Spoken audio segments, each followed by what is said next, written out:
Bill S. Preston, Esquire, and Ted Theodore Logan. Gentlemen, I'm here to help you with your history report. What? How? Whoa! Oh, I hate that part. Bill? What? Strange things are afoot at the Circle K.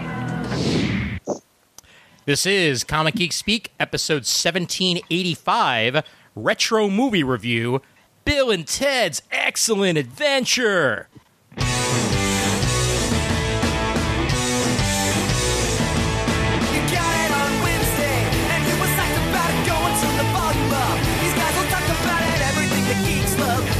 Laser beams, opinions like the seasons on everything you read in comics, movies, games, toys, artists, Comic Geek Speak, Comic Geek Speak, Comic Geek Speak, Comic Geek Speak, Comic Geek, uniting the world's mightiest heroes. This is... I'm Ian Levinstein. I am Adam Murdo. I'm Shane Kelly. I'm Chris Everly. Comic Geek Speak. I was hoping you would go there, Murd. Fritz, you should have thrown on an Esquire. I was trying everything I could not to laugh, so I just couldn't go through with an impersonation. Oh my God! Yes, welcome one and all to the show, and this is bound to be an excellent show, not a bogus journey. Because if it is, we'll all have to face the music. Exactly. Oh man, a very timely retro movie review. We suggested off air last week. I suggested, hey, let's do Bill and Ted's Excellent Adventure. And the best part is, all of you listeners out there can go ahead and watch it right now if you really want to on YouTube with ads. So it's free for everybody right now. I don't know how long that's going to be the case, but. And that's how I did it. Exactly. Me too. And I tell you, I didn't get all that many ads. I mean, there were a couple, but within a couple seconds, I could just skip right through them, and It worked great. Yep. It's far less intrusive than watching it on cable television. Oh, yeah. Absolutely. Yeah. Yeah. And both Excellent Adventure and Bogus Journey are available for free on YouTube right now. And obviously the Face the Music is currently available, I think, for a $14 rental or a $20 purchase. But eventually that price will go down and it'll be more accessible for, people who aren't willing to spend $15 for a rental. Yep. But we have a Bill and Ted virgin on this episode. And Chris, that man is you. It is indeed, my friend. It is indeed. Well, I'd love to get your initial thoughts on the movie.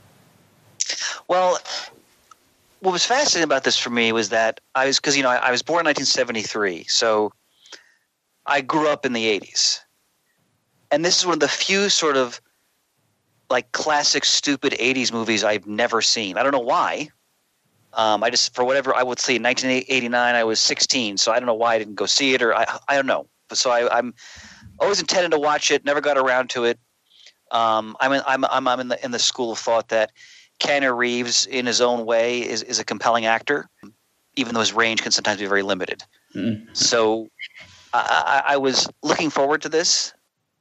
I have very mixed feelings on it. You know what it is, Ian? I think part of me feels that my younger self cheated me now because I wonder if I'd seen this when I was a kid. Mm-hmm.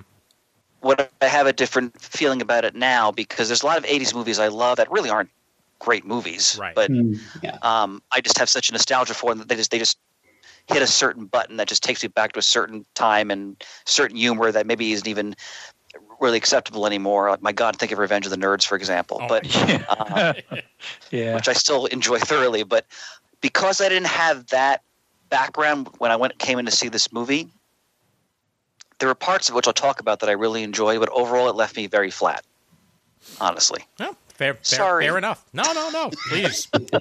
That's why we do these things, is for the the many opinions of the crowd. And I'm glad that you enjoyed parts, and it is definitely a kitschy movie. I'll give you that much. Like it's 100% from 1989. Oh, without question. Yeah, Without question. Permeates every pore and every fiber of its existence right there. And what I want to point out, to piggyback on you noting the kitsch aspect, I had granted, as many listeners know, I'm a history teacher, a student of history. I had no problem with the way they were butchering history in the movie. You went in just taking that with a grain of salt and just finding it funny, like, Napoleon's on a water slide. So, sure. That all that I found very, very, very amusing. We'll get into that. Murd, what about you? Okay. Well, I a little like Chris. I too grew up in the 80s, but just a little bit further behind his timeline, because I was born in 79. And so when I went to see this thing in the theater, I was 10 years old. And honestly, Chris, I think if we polled your younger self here, you probably agree. He probably thought it was a little beneath his intellectual level, even then. But as a 10-year-old, I think I was just the right age to appreciate this. Certainly, several of the jokes went soaring right over my head at that time, which I appreciate a little more now. And it was actually, I think, for the most part, appropriate for a person of my age at that time. There's one or two racy things, like the strongly implied intercourse between Bill's father and stepmother, for example. That's something that maybe a 10-year-old shouldn't see. But fortunately, I didn't see it, because my experience with this movie in the theater was marred a bit by the fact that I went to see it with my older cousin, Cindy. Who was I was 10 years old at the time, and she was 30. And it was a kind of a belated birthday treat, as she often did for me when I was a kid. She would give me a coupon for my birthday for one outing with Cousin Cindy. And I decided in 1989 that I wanted that to consist of us going to see this movie. And my cousin Cindy, Shane, you've often told me you could envision me as like an absent-minded professor type if I ever decided to adopt education as a profession. Mm-hmm. That's kind of what my cousin Cindy is like. She teaches 6th grade science. Picture like Professor Sprout from Harry Potter, if she were also a drill sergeant. So she's not the most likable of absent-minded professors. But the reason I bring this up is that Cindy is not very good at getting places on time. And the end result of that was we walked into that movie theater 20 minutes after the movie started. Whoa. Yeah. So wow. Yeah, most heinous. So my first experience with Bill and Ted, the very first scene I saw of the movie was the part where Napoleon is belly whopping through the time stream. But behind the phone booth after they visited, the 19th century France. So I kind of missed a lot of key things in the setup of the movie. I didn't see that scene at Bill's house, for example, and I didn't see the first time that Bill and Ted encountered their future selves, so that when that scene happened the second time, I didn't really understand what was going on. It just cut randomly to Bill and Ted saying 69 dudes to their younger. Not only did I not understand the sexual significance of that number, I didn't know why future Bill and Ted were saying it to their earlier selves and why the earlier selves seemed so impressed. So, yeah, I had to wait until it played on network television a couple years later to figure out what I had missed. But, yeah, even though it was marred by my having missed a pretty important chunk of the first part of said movie, I enjoyed it for the silly, fun ride that it was. And I really didn't feel like I was watching something inappropriate for a person of my age. Now that I'm revisiting it as an adult, my response was, in the words of Bill and Ted themselves, not bad. And I can't really say that much more than that. It's as Chris said, this is just a stupid 80s movie. As Ian said, it is very much 1989. It's not taking itself super seriously. It's just supposed to be a fun romp, and it's good-natured humor. I mean, it's hard not to root for guys like Bill and Ted because they're just easygoing chuckleheads. They're not. I mean, there's no intimations of like substance abuse or sexual wantonness or anything like that. They're fairly good kids, albeit not too bright, and it's just kind of a positive message that now these two underachievers actually go on to achieve the greatest achievement human beings can, which is to create total world peace and unity. And they're little misadventures through time and space, meeting up with all these funhouse mirror versions of little caricatures of historical figures.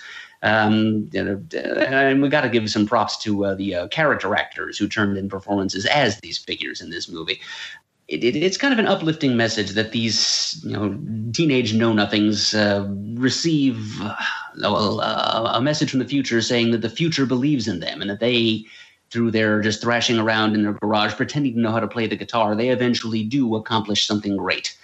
And it's a fun, rollicking adventure in and of itself. I enjoyed the gimmick of the time-traveling telephone booth, and it made a good impression on me as a kid. And revisiting it as an adult, I agree with Chris that it's one of those 80s movies that's really not such a great movie and is mainly powered by nostalgia. But it's a good, fun concept, and if you just appreciate it as nothing more than fun and don't expect it to be any kind of great cinema or even competent adventure cinema, it's an enjoyable way to kill 90 minutes. So, no, most definitely. And I think one of the things that struck me the most about the movie, and we'll get to Shane's thoughts in a minute, is that I was surprised that for a movie like Excellent Adventure, even though it is as 1989 as it is, in some ways it is timeless in the youthful exuberance and the idea that music can save the world. Like that's a concept that has been in cinema in one way or another for many a year, and it's that the hope aspect of it that I think I continue to appreciate as an adult. It's not necessarily something that could actually really happen, but, I'd like to give the world a Coke, and it still resonates, at least in one way or another today. I've got shivers now because both Ian and Murd have found so much more in the depths of Bill and Ted that I never even thought of. You've drawn forth some real substance from this film. Fantastic. Excellent, even. And moving over to Shane. I agree with a lot of what everyone has said in that I remember it much more fondly than what I saw it in this rewatch. I forgot kind of what a hot mess it is as you go through. It is fun-loving. It is not taking itself too seriously. It has no ambitions to correct its own mistakes in its time travel history. Things are there for convenience sake, and that's just fine because it moves the story along. But with all that being said, with it being a hot mess, it's not one of my favorite 80s movies. It's much too late in the 80s to be what I look at as an 80s movie, but it's still fun, lighthearted, good-natured, for the most part, clean movie that anybody can watch and get a kick out of. You can laugh with them. You can relate to them. You can say, I've known kids like that. You can say, I've known adults like that. And I agree that it's, and I didn't necessarily think about it in this rewatch, but it is something to be said for the kids that may not have the support or think they can do anything, get this message, just like Adam said, from the future, or Ian said, and they get all this hope that they can go on to do something great, because everybody can do something great. You just have to find out what it is. I do certainly appreciate that, hearing it now and thinking, yeah, that's probably a pretty strong message and something universal that can be taken away in a timeless fashion from this. I forgot how kooky the historical figures were going through the mall. And then I absolutely loved Napoleon more than I thought I would for how he came onto the screen. I'm like, I don't know. I don't remember him being so unlikable, but he really was funny, especially in the water park, going through the whole thing. So I did end up enjoying it. At first, I was like, oh my God, this is such a chore. It really is not that good. It is a hot mess.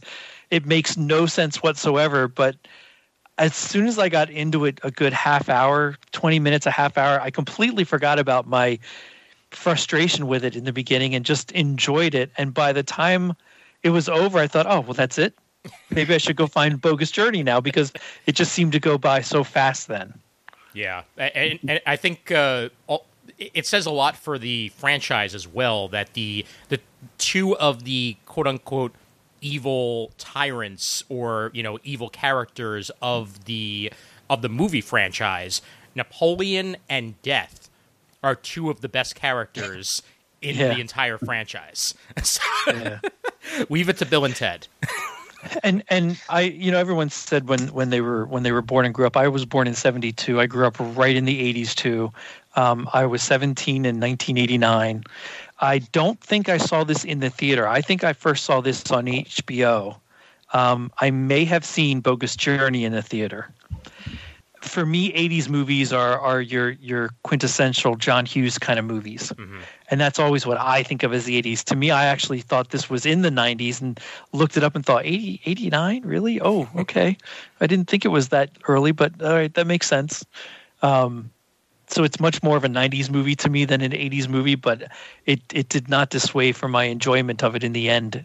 Anyway, by the time they take the stage and they're giving their history report, I was all in to see what was coming, because I kind of forgot a lot of what happened to get them to the end. But yeah, I enjoyed it well enough, much more than I thought I would when I first started the rewatch. Oh, yeah.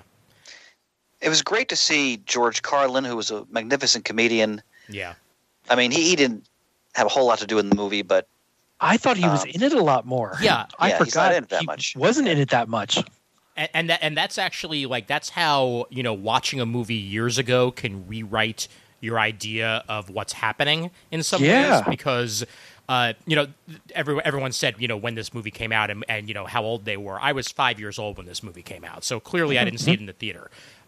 What I saw it probably in about 92 or 93. I'm pretty sure my parents got it from Blockbuster Video. Wow.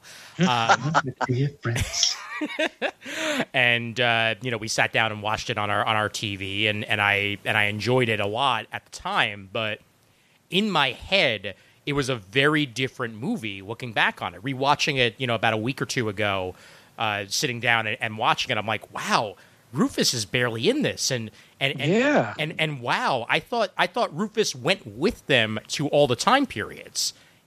Well, so did I. When he That's landed, when he said, "Okay, here you go, fellas," and they're like, "You're not going on." It's like, "Nope, you're on your own." I'm like, "What? Yeah. Wait a minute. He's got to pop back up," and all of a sudden, he's not into the whole thing, and I'm like, "Wait a minute." And he's in. I totally misremembered that. He's in Bogus Journey for like 5 minutes. He's only actually in the first couple of scenes of Bogus Journey, and then you don't really see Rufus again until the end of the movie. So similar fashion to this. And I will, it's the slightest of spoilers to say this, but they do have a excellent nod to George Carlin in Face the Music. They hope so. They do have him as a hologram when they get to the future. Sort of like describing what the time machine and how it worked. It was probably made as a special feature for the movie years ago. Sure. And they repurposed it as that hologram. I was very happy to see that. But I hadn't seen this movie probably since the first time I saw it.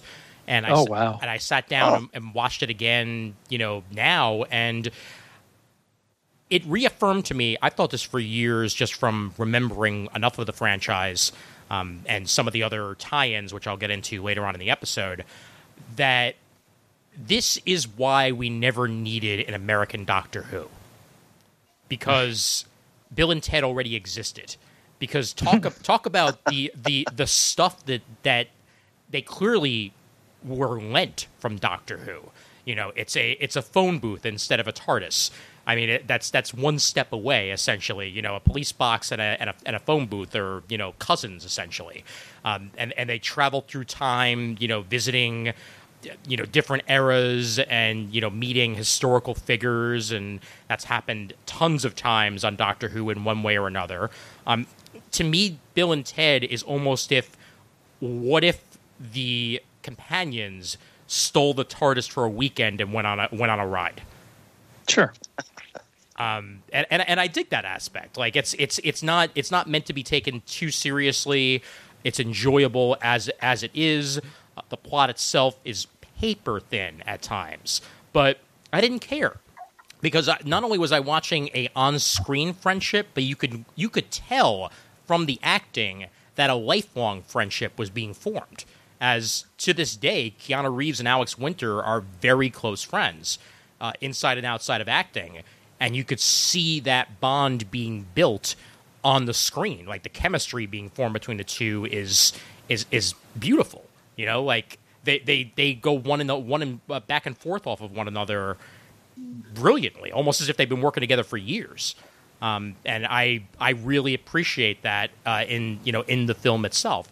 Are there parts that are ridiculous and silly, and I was hitting my forehead saying, "Oh my God, I can't believe that happened." Sure, but it's great fun.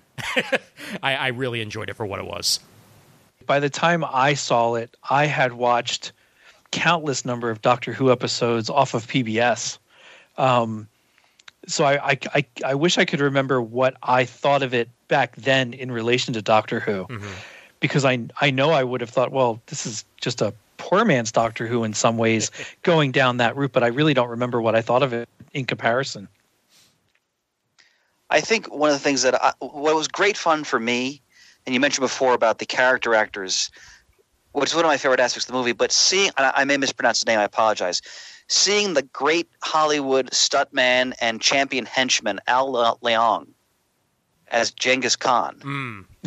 That guy has been in so many 80s films. Yeah, he was. Lethal Weapon, Die Hard, Black Rain, run down the list. He always plays like an assassin or he's a henchman of some kind. I got a huge kick out of seeing him in that absurd portrayal of Genghis Khan. He could barely form words, for Pete's sake. That was hilarious.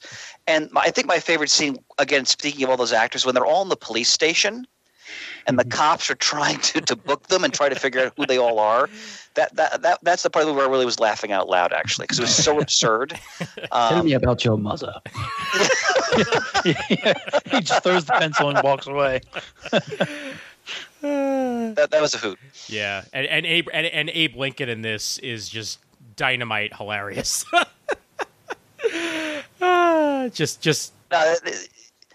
I loved all the, like you guys said, all the actors playing the historical characters. I mean, they're all these goofy caricatures, but they were all really fun. Yep. You know what? I think the drawback for me, because I mean, I certainly see all the points you fellows are making. I just didn't find the movie, and especially the dialogue, funny enough. Like there weren't a lot of moments in the movie where I really laughed. And as anyone who knows me, I have a very generous and wide sense of humor. I find all kinds of things funny, but it just didn't. I guess kind of like I'm thinking of all of the movies I loved of the '80s, that a lot of them had like a real wit to them, and I just felt this didn't for the most part. Like I didn't find a lot of it very funny. Yeah. Maybe I was looking at it from approaching it the wrong way. But no, because I can't say that I laughed at much of it, but I smiled a lot through it. Yeah, but I don't. That's important. I didn't laugh, but I did catch myself smiling at it or going, okay, yeah. But I was not laughing at it like I would other movies. Yeah, I laughed more, I think, through interaction than I did through actual lines. Whether it be interaction with characters or, things that were happening on screen. Actual dialogue, not nearly as much. I think, one of the funniest lines was the one that I played at the beginning of the. I laughed at that. I laughed at that line too. Yeah, yeah. The Circle K. Yeah. And Murd missed that when he was 10, and that was like the setup for the whole movie. Alas. Hey, I'm just glad you went back to it, Murd, because I mean that's like there have been moments where I've walked into movies late and missed setups. I mean, heck, the first time I saw Shazam, I completely missed the first scene of that movie. I walked in late, and I didn't see until he's getting placed with the foster family. So I had to go back on HBO and watch that first scene again to be like, oh yeah, okay, all right, so that's how it happened, like. So it's happened to me tons of times in the past. Ian, you tend to be the guru for such things. And forgive me if I'm putting you on the spot, but did this movie do well when it came out? It did okay. Its box office. Taking a look at it here, it made $40.4 million off of a budget of $10 million. That's nothing to sneeze at. Oh, exactly. Yeah, and even putting in marketing and what have you, that's huge for a movie like this. And I think it certainly wasn't star power that made it happen. I think it was just again the kitschiness of it and kids talking that got people to the theaters. And I think once the second one came out, the first one did much better. Yes. Mm-hmm. How many years later did the sequel come out? Only, I think, 3, if I remember correctly. It was a pretty fast turnaround on a sequel. Bill and Ted's Bogus Journey came out in 1991, actually. So 2 years later. Wow. Yeah. And it's crazy how much they look like they've aged in 2 years. Because, like, rewatching Bogus Journey, Keanu Reeves' face had just become a lot more Keanu Reeves. Like gotcha. Whereas in this first one, he's basically just a big, shaggy, happy puppy dog. Exactly. Yeah. Well, between this and his role in Parenthood, to a certain extent, I was afraid he would get typecast as that. Right. He broke out of that. Yes. Who would have thought that someday he would be chasing around people with guns after his dog was unceremoniously murdered? Yes. Yeah. No, I'm glad you brought up Parenthood, Shane. That's a movie I absolutely adore. Mm-hmm. Oh, I do too. I do too. And he's great in that role in that movie. Well, since I was going to bring up television adaptations, the television adaptation of Parenthood I actually really love. It completely different than the movie in many ways. But I watched that entire series all the way through. I watched the original movie before. I heard it was very good. I've never seen it. Yeah, but it's really good. What was not really good was the television adaptation of Bill and Ted. There were 2. One was the animated series. Yes, which I will, in the defense of which I will speak. I liked that a lot. Now, did you like the first season or did you like the second season? The first and the first only. Yes. When it jumped networks over to Fox and it switched production companies, and suddenly the stars of the movie, who somewhat rarely for that time or for any time were the same people who did the voices, who played the characters in the movie. Keanu and Alex Winter and even George Carlin voiced their characters in the first season of the Bill and Ted cartoon on CBS. Mm-hmm. And that was actually pretty good. It was pretty funny. It came out through Hanna-Barbera. It was about the same time as they were doing the hilariously mental misadventures of Ed Grimley. So that was. I saw every episode of that at least twice, some of them 3 times, I think, through the summer reruns. But the second season was crap, and it was the second season that kind of spun into the live-action show. Yeah, the whole reason that they even changed production companies, not only because they changed networks, was because of this upcoming TV show, they decided to cast Bill and Ted, the voices of the people who were playing Bill and Ted in the live-action TV show replaced the original actors on the animated series. I imagine that didn't work out very well. No, it did not, and it was canceled very, very quickly after that. The first season went 13 episodes. The second season went 1, 2, 3, 4, 5, 6, 8 episodes. Wow. Yeah. And maybe that's where I'm thinking about George Carlin being in it more, was from that first season of the cartoon. Mm-hmm. Yeah, it wouldn't surprise me because I remember watching the cartoon a lot when I was a kid. I also watched a bit of the Back to the Future cartoon. Yep, I did too. I think those were on around the same time, if I'm remembering correctly. There was a Back to the Future cartoon. Wow. Oh yeah, and Christopher Lloyd did. Yes, it was just intros and outros. Bill and Ted, like maybe 2 years later. Got it. Yeah. And Christopher Lloyd did intros and outros as Doc Brown in full regalia. Yeah, but Doc Brown himself was played by Dan Castellaneta in the actual cartoon. Yeah, in the cartoon. Yeah. Kind of similar to how they did the Jackie Chan Adventures, where Jackie himself was played by somebody entirely different, but he would do the vignettes at the end, live action.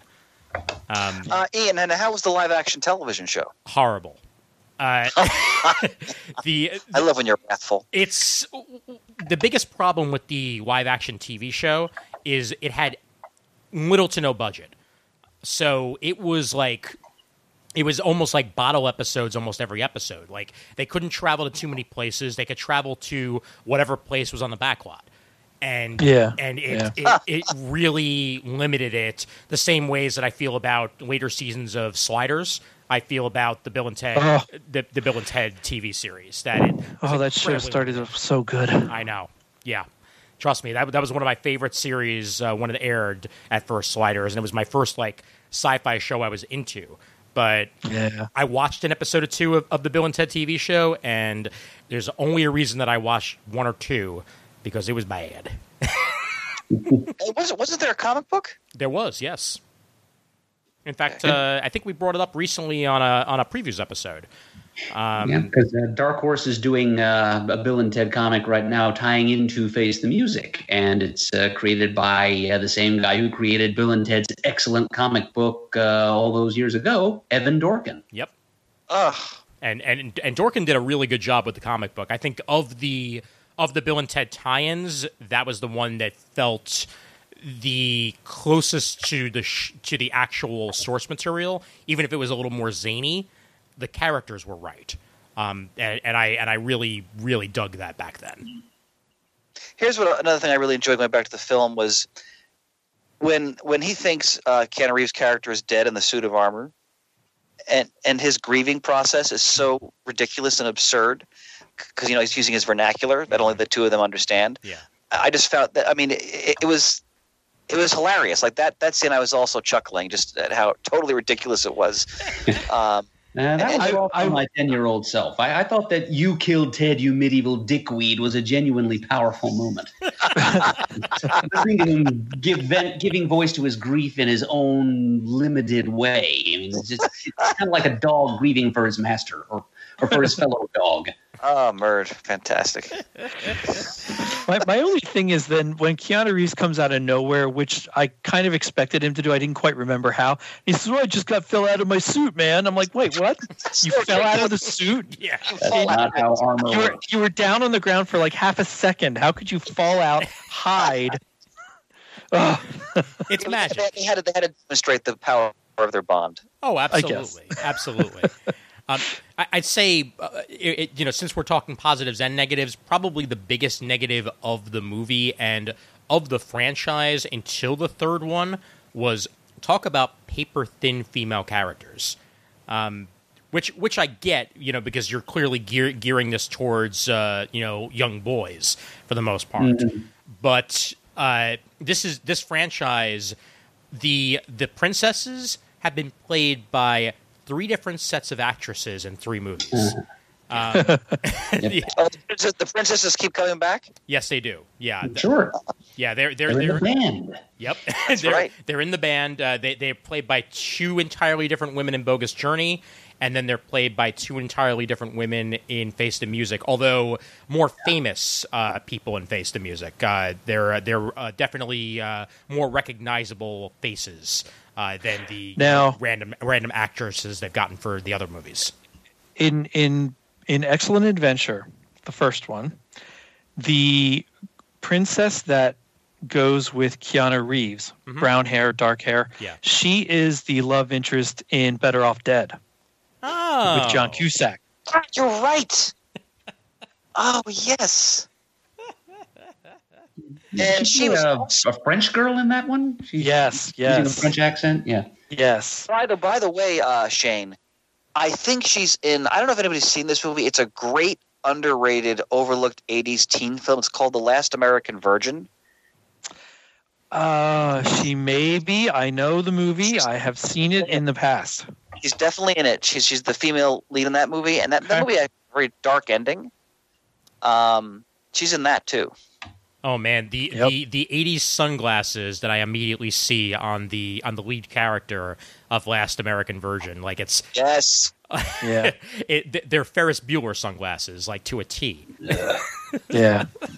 Now, Adam, you're going to make the same noise at this. However, if you have not seen it, because we mentioned Parenthood and I thought of Jason Robards, 1983's Max Dugan Returns. Oh, it's a fantastic film. It's a fantastic movie. But No, I'm not going to growl at that one, Shane. I've actually never heard of it. It's a really good film. Well, Matthew Broderick's in that one. He's a main character, but it is a great movie. And if you want to go down the rabbit hole now, Shane, let's awfully hold hands. You talk about Jason Robards, and truly awfully, like, it's awful, but you can't turn your eyes away, is Dream a Little Dream. Oh, I love that movie. I just watched it. It's on Amazon or something. I just watched it like a month ago. Oh boy.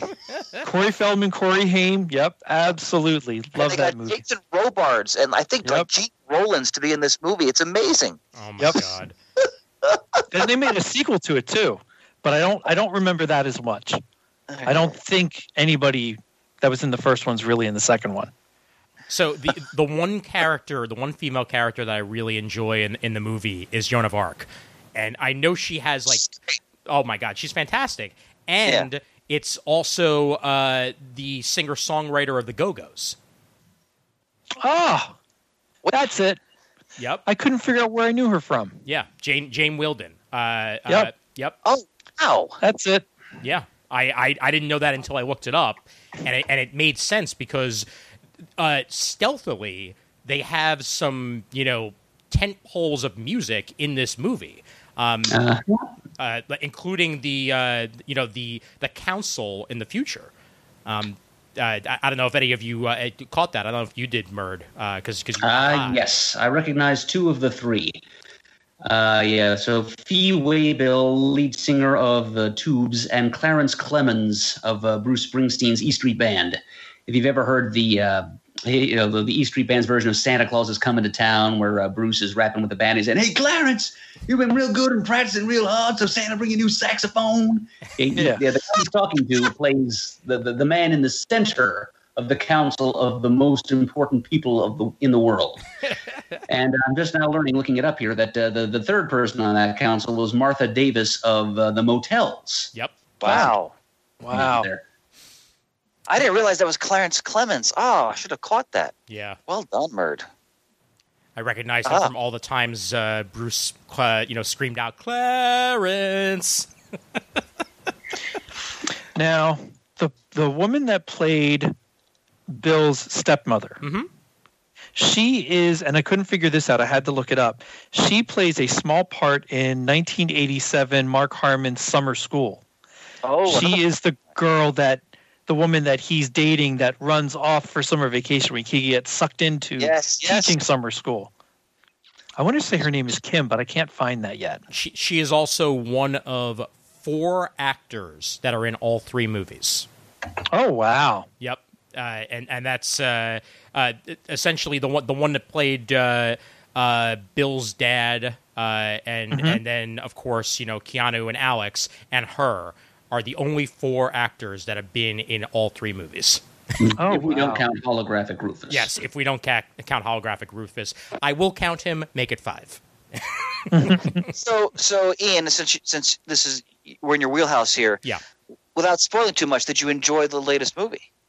I can safely say, without a shadow of a doubt, that number 3 is my favorite of the 3. Oh wow. Okay. Because I think everything I said about this movie having paper-thin female characters is completely reversed in the third. Because I think it was a brilliant idea to have Bill and Ted's kids be female. And they have their own subplot in the movie that I will not give away that's brilliantly done. And Bridget Lundy Payne does the best Keanu as Ted. She has the cadence down perfectly, and she's doing that throughout. And one of my favorite actresses of today, Samara Weaving, plays Bill's daughter. And she's been in tons of things lately, and has been blowing me away. If you have not seen Ready or Not, go out and see that. It's currently on HBO. It is a must-watch movie. It's about a high-stakes game of hide-and-seek, and I'll leave it at that. Wow. It's so well done, and it surprised the heck out of me in 2019. And she's also been in the Babysitter franchise on Netflix, which are sort of like teenage horror movies themselves, just done in a very different way. But my favorite actor that shows up in the third one is a man by the name of Anthony Carrigan. I don't know if you guys are familiar with him, but he's in Bill Hader's show currently on HBO. Barry. Yes, Barry. He plays the albino NoHo Hank. Okay, I've seen a few of those. I have to watch more. That's a great show. But he also played Victor Zsasz in Gotham. Yes. And was amazing as Victor Oh, Zsasz. okay. Yeah, yep. And he plays a character, again, not giving it away, but he does such a great job with everything that he does there. And just really, I think overall it's a better made script. And while it does set up for possibly even future sequels with the daughters, I think it does a very good job of wrapping this up as a trilogy in many different ways. So he was also on The Flash too for something, wasn't he? Yes, he was. He played Zsasz on Gotham, but something else on Flash. Yeah, I'm looking it up now because you're right about that. He was The Mist on the Flash. Okay. Yeah. Back to the original film. The other thing that I got a huge kick out of was, first of all, when they're in the high school and they've turned over the entire auditorium for these history reports, which I just thought was funny. And then Bill and Ted's report, because you don't know what they're going to do with it. I mean, you assume they're going to bring all the historical figures out, but Yeah.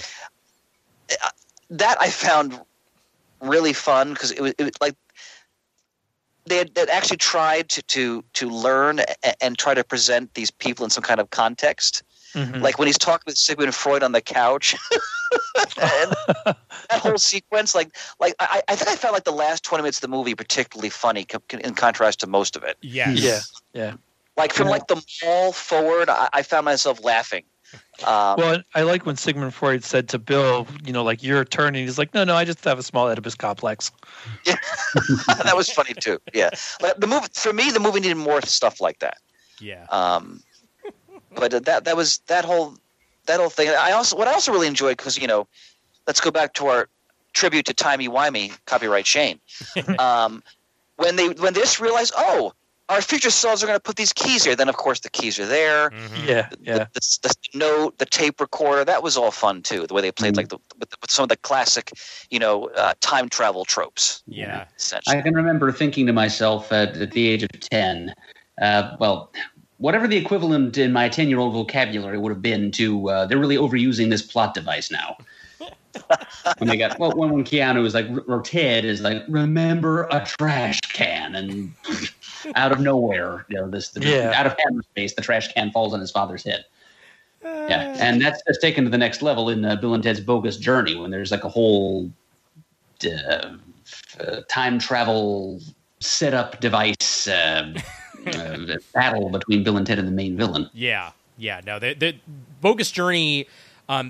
Going back to the Doctor Who, like it doesn't just do time travel. It brings in other elements, including visiting hell and so on and so forth, that like build up the lore a lot. And Bogus Journey is not a better movie, but there's again tons of things to be happy about in Bogus Journey. Yeah, darker, weirder, a little more cynical. You definitely see the transition between the 80s and the 90s, between the two, in just the 2 years' time that passed between the two scripts. Absolutely, yeah. And again, death is the best part of that movie. Yeah. What I also found silly in the first one was the notion that a kid like Ted's going to be straightened out at military school. Like that was Right. Yep. Well, because military. That's where I was really rooting for them, because like this kid can't get up in a military academy. Like, come on. Military school was the evil place of the 80s. You know that. I mean, that's where It's true. Yeah, every bad child was, or quote unquote bad child, was sent to military school to straighten themselves out. See, now I got to watch. Now I got to watch Taps. See, and we heard that threat a lot around my area, because growing up where I did, like 40 minutes away was Valley Forge Military Academy. Ah. The bit actor who played Abe Lincoln in the movie, by the way, he goes by the name of Robert V. Barron, and he's been a voice actor in a couple of things over the years. Most notably, Robotech. He played Donald Hayes on Robotech, and then in Robotech the movie he played Professor Embry. Oh wow! Yeah, I'm not too familiar with Robotech myself, but immediately I saw that and just thought, at least he got a career out of that. Plus random appearances as voices on Mighty Morphin Power Rangers, because why not? As I was thinking about this, as we think about Keanu Reeves, because one of you fellas made, I don't remember who, forgive me, made a good point before. Like, he easily could have been typecast between Parenthood and that. Yeah. In that type of role. And then you think about, I mean, he was in like a serious movie like My Own Private Idaho with Rich River Phoenix. And then he kind of transitioned into these action roles. Like, if you think about Point Break with Patrick Swayze, which is a movie I still get a huge kick out of. Mm-hmm. Yeah. Especially when he jumps out of a plane with no parachute. Yeah. And Speed, right? And then like he found his footing in these John Wick movies, which I think he's amazing in. Oh yeah. Mm-hmm. And in a previous episode I was talking about how certain actors don't really, you enjoy them, but they don't really rise above sort of our image of them. Like whenever I see Keanu Reeves in a role, I'm like, oh, it's Keanu Reeves. So it's not like I'm watching one of like the great film actors who can just disappear into the role. But he's so good at what he does that I really respect that and enjoy that. Plus, you have to know, like, except besides Tom Cruise, he's probably the most dangerous actor in Hollywood, I would imagine. Oh, absolutely. Now, also, he's off the hook. give him a chance in, if you've never seen it, A Walk in the Clouds. I've not seen. It's a straight up love story. But I love that movie. I think it's great. It's just as good as any other love story out there. And speaking of love stories, also talking about Keanu Reeves, if you want to see Keanu Reeves play a overly exaggerated version of Keanu Reeves, watch Always Be My Maybe on Netflix, because he's I've heard that. Yeah, I saw that. He was fantastic in that. Brilliant. Oh, Ian, I'm glad you brought that up. I forgot about that. He's hilarious in that role. Oh yeah, because you're right. He's lampooning himself basically, essentially, because he's playing quote himself. But this really like self-absorbed, ridiculous caricature of himself. It really fun. Here. I'll get you guys a lift, and then they get into the lift. He didn't even get us our own lift. It's a lift share. And Alex Winter, because obviously I know him from The Lost Boys, which is one of my all-time favorite '80s films, without question. What else has he been in? The only thing I can ever think of is Freaked, and I prefer not to talk about Freaked. Do people change into other things in that movie, Murd? Well, no, it's just it's a comedy. It's kind of it's a weird mid-'90s sci-fi comedy. It's about a mad scientist who develops a chemical that can mutate people in strange and unpredictable ways into freaks. You can go further, because I know you don't like mutations like that. Right, exactly. That's why. But anyway, Alex Winter was in it. Brooke Shields was in it, to name a couple. He's done a lot of directing over the years, specifically of documentaries. Wow. I know he did one called In Search of Darkness, which was a 2019 documentary film about, international co-production of the United Kingdom and U.S. Film explores the development and lasting impact of the horror film genre during the 1980s, and features interviews with numerous horror icons, both from that decade and from the modern era. He's also done Smosh, the movie, which I think was about the comedy troupe Smosh, if I remember correctly. And he's done a couple other random, directorial things here and there. He's also directed a bunch of TV over the years. So really, that seems to be where he's focusing most of his effort of late. And how was he in the latest film? You still have it? He still had it, yeah. In fact, honestly, I feel like he had it more than Keanu Reeves did. Because wow. because Keanu, I think he always did, honestly. it's true. Yeah, he was able to keep the accent a lot more than Keanu did. Because Keanu, he's Keanu, and like he developed as an actor over the years, and I think because he's been in so many roles over the years, it was a little bit harder for him to get back into full Ted. But that's also why I appreciate his daughter so much in the movie, because she is full Ted. So even if you get half Ted from Keanu, you get full Ted from the daughter. So that's one of the half Teds.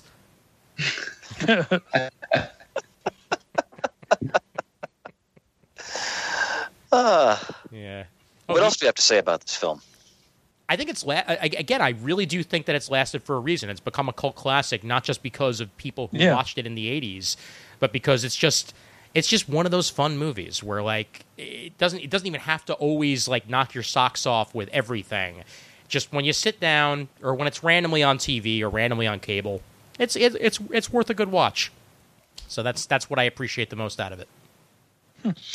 And you know what, Ian? As I was watching it, because like I said, it didn't really pick up for me until the latter part of the movie where I really started to enjoy it. Mm-hmm. I was thinking, all right, this Levenstein pick. I love that man. I respect that man. I'm staying with this film because I know there's got to be something here that's gonna draw me in, and that did happen in the latter part of the film. I was more entertained. So the mall scene is great, good fun. I mean, not only just spotting all the chain stores that no longer exist, but just what the characters actually do as they run amok amongst the excesses of late 80s consumer culture. Yeah. I loved when Socrates called Sigmund Freud a geek. I was also, it reminded me of how sad I was that the mall scene got cut from X-Men Apocalypse, because that movie is set in the 80s, and what are you? There was a mall scene they cut. Yeah, there is a cut mall scene where Jubilee takes the X-Men around the mall, including Nightcrawler and a bunch of others. You can find you can find it online. It is pitch perfect and it is hilarious. They're heading there to go see Return of the Jedi. Yeah, right. Because for me, that's one of the weakest of the X-Men films. Yeah. It is. That scene would have added put more steam in its strides. That's too bad. Yeah. Yeah, well, I think that one scene is better than the entire movie, personally. Haven't seen it yet, but I can't imagine myself not agreeing with you on that, Ian. See, I remember I so loved Days of Future Past. I thought that was such a X-Men film. Yep. And then we went to that. I was like, wow, talk about a drop. Yeah. Holy mackerel. And then just in the last few weeks, I watched Dark Phoenix. Is that what they called the last one? I skipped that one completely. That one's tough. Oh, Shane, I'm a little disappointed because I went out in the field with Ryan and took that bullet, so you didn't have to, and you still just watch it. I did it. Well, it was on HBO's app, and I'm sitting there going, "Well, I'm not doing anything. I'll give that a whirl." Whew, that was tough. And now it's on Disney Plus. If anybody wants to subject themselves to it. Yeah. Days of Future Past is definitely the high point in that franchise. Mm-hmm. I agree with that. Murd, did you bite the bullet yet, by the way? Did you go to the movies to see New Mutants? Oh, that's right. I have not done that, but the option is still available. They're not in a real hurry to get new films in across the street because there aren't a whole lot to be had. So they're also showing things like Goonies and Ghostbusters, just nice. But yeah, New Mutants is still there. I have not had the guts or the time, really, fortunately, because things have been going well at the shop. Fair enough. To go over there and throw myself on the grenade, but maybe in time. Yeah, in time. My local theater has on its billboard Black Panther. Really? Wow. I may go over there and see that again on the big screen. Sure.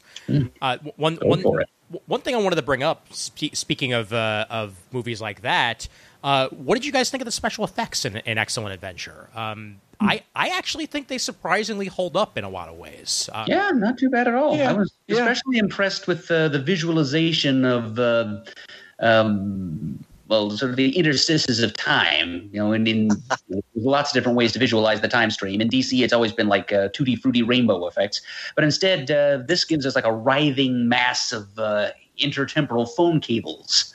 Yeah. So that was actually pretty imaginative and pretty well done by the effects technicians today. The only part about that I didn't like is when they're all hanging half out of the phone booth. Yeah. And the phone booth is horizontal. That was a little bit of a stretch, but everything else about it was good. It was supposed to be silly. And there's just like it they're all was crammed into the time bobsled. And Yeah. then they have to crash land in 1,000,000 BC and use like pudding tins and chewing gum to fix their little I thought the effects were appropriately goofy for the tone of the movie, so I enjoyed them. Oh, yeah. And yes, using the chewing gum to fix the antenna, clearly the best part of the movie. And well, as they're passing it down the line, I'm thinking, that's so gross. Especially in this day and age. That's really gross. Yep. You ain't kidding. Oh, boy. Yeah, and that's something that you missed today because practical effects, they survive. You know, like they survive a lot more than the CGI does, especially, you know, early CGI and sometimes even stuff today where it looks more fake than if you use models and you know, composite effects and blue screens, because, you know, that's actual, you know, real stuff that's been made and looks like real life because it was literally in real life, just tiny. Absolutely. Yep. Yeah. So it's something you miss a lot today. Even as recent as, you know, 20 odd years ago when Independence Day was made and they took the whole like New York cityscape and put it on its end to light the fire, so the fire goes vertical up through the cityscape to make it look like the blast when the aliens first hit the Empire State Building and blow it out that way. Yep. The practicalness of it really made it look much better than a CGI could have done, I think. Yeah, absolutely. You know, when I was watching the newer Star Wars movies, the new trilogy, and I appreciate, although my views on those films are changing, though I must say, but I appreciate how they did use a lot of actual models in those movies. Yeah. In certain scenes, so it had that more of that authentic, lived-in, like Star Wars feel, which I really enjoyed. And I was going to say, I just watched The Rise of Skywalker again for the first time since it came out in the theater. I didn't enjoy it half as much. Yeah, I must say. I'll have to watch it again and see if I enjoy it any more than I did, because I didn't like it much in the first place. I remember you saying that, and my enjoyment level was higher when I saw it in the movies, and when I watched it again, I find myself asking this kind of almost disturbing question to myself: was like, did they need to make these? Right. And because I found myself asking that question more and more as I watched the latest installment. It's a fair question, to especially to tie it back to what we're talking about here, because I've heard people say the exact same thing about, did we really need a third Bill and Ted movie? You know, well, Ian, you're the authority. Did we need it or not? I legitimately was in the same camp until I sat down and watched the darn thing, and they managed to make me care. And I don't know if everybody is going to agree with me. I hope that everyone on this call eventually does get the chance to watch it and will be able to form their own opinion on it. But I really do think that it, unlike parts of the Star Wars movies that I felt like were sort of just there because they had to be, this was actually telling a fun, relevant story, you know, that just continued the lore of the franchise in positive ways, as opposed to some positive ways and some not so much. Yeah. So, all right, go figure. Alrighty. So, what would we give it, frecking swears wise? I don't know. My nostalgia for it tells me a 4. In reality, probably a 3. Fair enough. Murd? About the same. Nostalgia dictates something like a 4, but I think I'd give it a 2.5. Fair enough. Chris? I echo Murd's rating of 2.5. Okay. I'm going to give it about a 3.25. It's 3 1/4 freaking swears. Exactly. 3 1/4. So that would be frecking swear or something along those lines. I really do appreciate it for what it is, and I think if giving it the Shane factor of nostalgia versus actual movie, yes, the nostalgia factor is definitely at least a 4.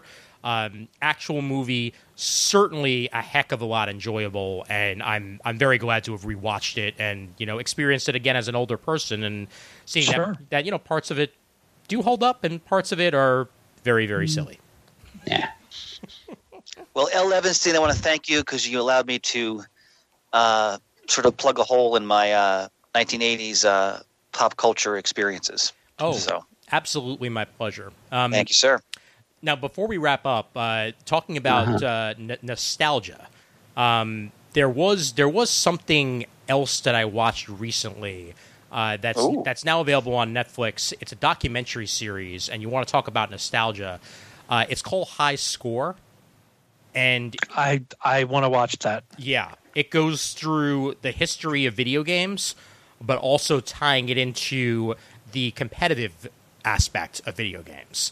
So not just, how they were formed, but how competition has evolved over the years from, the Nintendo, competition that was held around the time of Super Mario to Sega when they held their Sonic and Knuckles competition, to the evolution of fighting games and how that became a scene and so on and so forth. And it's really well done. And it also happens to be coming out at just about the same time that just premiered yesterday, and I can't wait to watch it, Console Wars on CBS All Access. It's a documentary all about the biggest battle in consoles, Sega versus Nintendo. Oh, wow. Yep. Wow. Cannot wait to Even I remember that. Yeah. Okay. Wasn't there a Fred Savage movie when he was a kid about going to the Super Nintendo games? It wasn't Super Nintendo. Or something like that? It wasn't Super Nintendo. It was because I remember it was a giant promo for Super Mario Brothers 3. And it was called The Wizard. I thought so. I remember the commercial for that. I remember an announcer guy going, "Video Armageddon." That might have been the first time I'd ever heard the word Armageddon, actually. Well, not only did it star Fred Savage, but it also starred Jenny Lewis, who went on to be a really successful musician, who was a member of the band Rilo Kiley and the Postal Service, and I love the Postal Service. Yeah, tons of other great stuff over the years, both on her own and with others. And I completely forgot that Christian Slater was also in the movie The Wizard, so go figure. Oh, yeah, I don't remember that. Huh. And while we're being nostalgic, Ian, I'll do one more shout out. I may have mentioned this before, but Shane and I were just talking about it off the air. I sat down and I really started to watch the Cobra Kai series on Netflix. And anyone who loved the Karate Kid, or you just want to see a story that flips the perspective totally on its head, and you're looking at it you're looking at characters you thought you knew in a totally different way. I love any kind of narrative that does that. Watch this show. I have to say, I didn't really know what to expect. It's really well done. Yeah. And it's all really about the bully Johnny from Karate Kid and what happened to him. It's outstanding. It's so good. This entire show, Chris, would not exist without How I Met Your Mother. Yeah, I was wondering that too because I mentioned that to Chris too. There was a plot point in that where Barney firmly believed that he was the hero of the Karate Kid, and not our titular character. And I think they very much it got him back into the public eye, and I think that actually led to the creation of the. I wouldn't be surprised because in a way that they're exploring that. Like you're seeing everything that happened through his eyes, both in the past and in the present. He did a guest shot on How I Met Your Mother at a party or something. He did, right? Yep. Barney brought him in. Mm-hmm. Yep. It was that very episode where he talks about and he was the hero, and Johnny was and the hero, the Karate Kid. Like no, he wasn't the hero, and then they go into the whole thing, and then he invites him to a party so that he can prove his point to the rest of the cast. Of the group. Yeah. Yep. And he shows up multiple times throughout the series. Yeah, and I thought Barney mentioned it more often throughout the series. Yeah, he did. Like the original movie, the show has a lot of heart, and there's good comedy in it too. But And Ralph Macchio is fantastic in it as well. I should mention that also. It's very well done. So I was surprised at how much I'm thoroughly enjoying it. I need to sit down and watch it. All the Karate Kid movies are currently on Showtime. I'm gonna go ahead and binge those, and then I'll go ahead and sit down and watch Cobra Kai. I think the only one I did not see is the more recent one with Jackie Chan playing Pat Morita's character, or the remake of it. Yep. Yeah. All right. Anybody got any rando other things they want to bring up for this episode before we wrap up? Well, since everybody seems to be throwing something into the fire before we call this one a night, I did want to share a few historical nuggets that I gleaned from scanning down the Bill and Ted Wikipedia page here. Sure. A little bit of Bill and Ted prehistory. Apparently, the characters and their trips through time originated in like an old sketch comedy routine that the screenwriters used to do. Two guys named Chris Matheson and Ed Solomon. Who, incidentally, fun fact here, they had cameos in the movie as those waiters at Ziggy's Ice Cream Parlor. Those were the writers. Oh, wow. I didn't know Stupid that. Waiter and Ugly Waiter, respectively. Nice. Yeah, and one of them, Ed Solomon, went on to write the Men in Black movie. Wow. But yeah. So, Chris, you said several times that one of your favorite scene here was towards the end of the movie when they finally got around to doing their final presentation. Yeah. And you were actually laughing along and into it at that point. I think that scene probably descends most directly from the kind of stuff that the writers did in that comedy routine they used to do.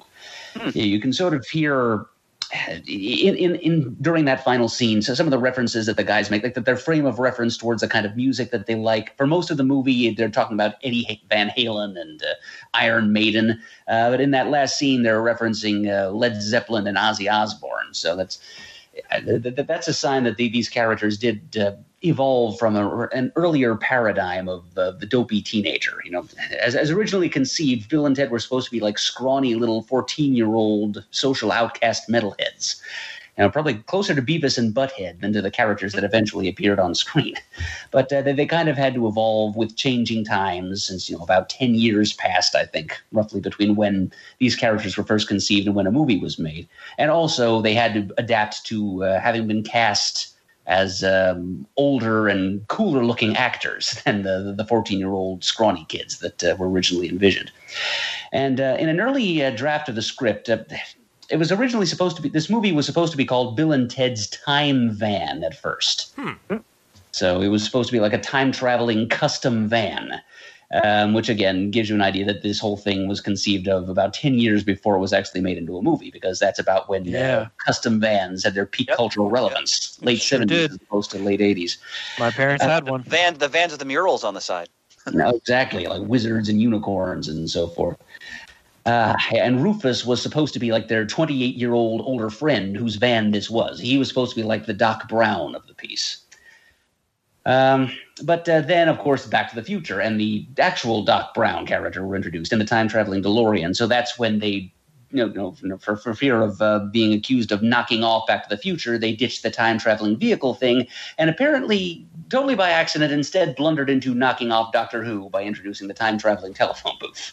The writers claim to this day that they had no idea what Doctor Who was back in those days. So, if they did rip off the TARDIS, it was in their account, by accident. I can kind of see that, though. I mean, if you were not knowledgeable about Doctor Who and didn't stumble across it on PBS, I can see how you would have no clue what it was. Yeah, it's fair enough, but that's plausible. Yeah, all right, fine, I'll believe it for now. And really, as you said earlier, Ian, even though the phone booth is like a first cousin to the police call box of that was the TARDIS, it's not like a mobile fortress disguised as a call box. It's just a friggin' phone booth. Right. Yeah. That is true. Murd, yeoman's work there on background material, my friend. Well done. Thank you. I will add 2 bits of background material. Ed Solomon is an uncredited revisionist for the original X-Men movie. Oh. Huh. So he apparently, was a part of that script. So I guess along with Joss Whedon and all the others that touched that script, he did something. And Chris Matheson was one of the screenplay writer along with Jin Magan and Brian Pimentel of A Goofy Movie. Yeah.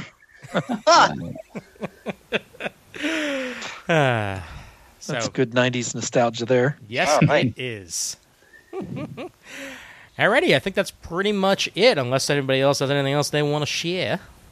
Shot our bolt, gentlemen. Excellent. No, it's good. Good times. I am feeling good. And we'll do our usual pre-credit shout-out to anybody who's been donating to the show of late. Yes. We really do appreciate it, and anything you give makes this show continue to run. And if you can't, don't worry about it. You still get to listen. Everybody gets this stuff for free. That's our guarantee. Amen to that. Alrighty. Shane, over to you. Alrighty. Visit us at comicgeekspeak.com to send an email. The address is comicgeekspeak@gmail.com. To leave a voicemail, the number is 267-702-6642. Stop by thecomicforums.vanillacommunity.com. Let us know what you think of Bill and Ted's Excellent Adventures. Follow us on Twitter, like us on Facebook. Thanks to everyone who does contribute to the episodes, the shows. We really do appreciate it. And as always, we are uniting the world's mightiest heroes, one listener at a time. You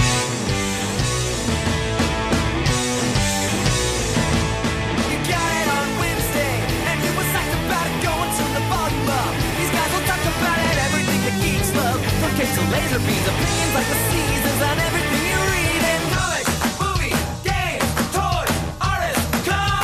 Comic Geek Speak, comic Geek Speak, comic Geek Speak, comic Geek Speak, comic Geek.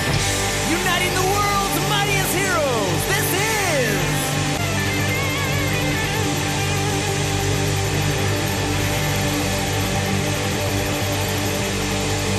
Comic Geek Speak. 69 dudes.